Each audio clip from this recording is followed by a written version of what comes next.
right now I'm going to just read a quote from Edward Mendell House and what he had to say in a private meeting with Woodrow Wilson, president between 1913 and 1921, from the private papers of Woodrow Wilson. Quote, "Very soon, every American will be required to register their biological property in a national system designed to keep track of the people, and that will operate under the ancient system of pledging.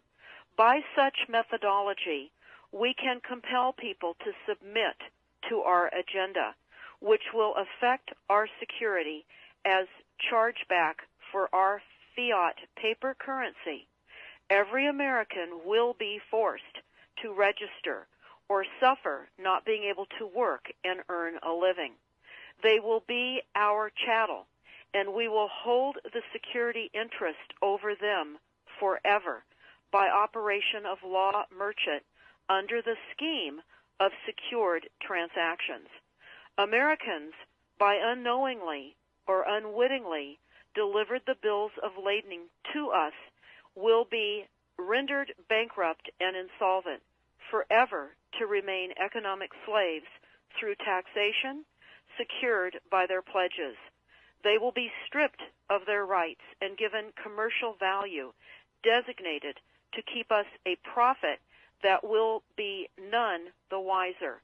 For not one man in a million could ever figure out our plans, and if by accident one or two would figure it out, we have in our arsenal plausible deniability. After all, this is the only logical way to fund government, by floating liens and debt to the registrants in the form of benefits and pledges. This will inevitably reap us huge profits beyond our wildest of expectations and leave every American a contributor to this fraud, which we will call social insurance. Without realizing it, every American will insure us for any loss we may incur, and in this manner, every American will unknowingly be our servant, however begrudgingly.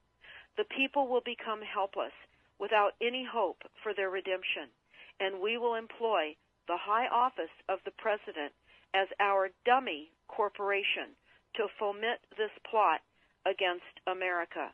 Having established plausible deniability, even if people become enlightened that they had a remedy and pursued it, the attorneys, judges, and legislators could claim that they did not understand the people's claims, especially if the technical requirements for achieving it were not followed pursuant to statutory requirements, requiring the public schools to teach civics, government, and history classes out of federally approved, politically correct textbooks written by the publishing houses owned by the owners of the Federal Reserve would assure that the people would not discover the remedy for a long time, if ever. I would recommend that everyone read Fruit from a Poisonous Tree by Melvin Stamper, M-E-L-V-I-N, Stamper, S-T-A-M-P-E-R. That is Fruit from a Poisonous Tree. This is out of Chapter 2 of Fruit from a Poisonous Tree.